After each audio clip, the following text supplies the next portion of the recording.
নাগরিকের প্রত্যাশা কামনায় আমরা কিছু জায়গায় লিখনির আয়োজন করেছিলাম যে তারা লিখবে তারা আসলে আগামী নারায়ণগঞ্জ কীভাবে চায়।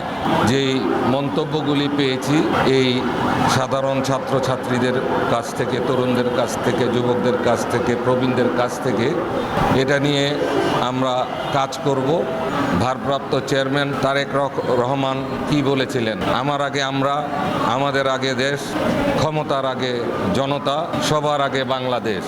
জনতার মতামতের উপর ভিত্তি করেই আগামীর বাংলাদেশ গড়ব। এই শহর বন্দরের নাগরিকরা যেটা চাবে ওই ভিত্তিতেই আমাদের আগামীর নারায়ণগঞ্জ গড়ব ইনশাল্লাহ।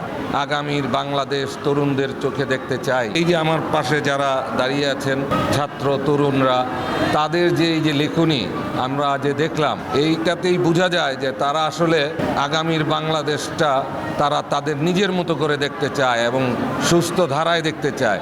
এখানে আমার এবং ওদের দাবি একই। এখানে যানজটমুক্ত শহর চায়, মাদকমুক্ত শহর চায়, সবুজ একটা শহর চায়।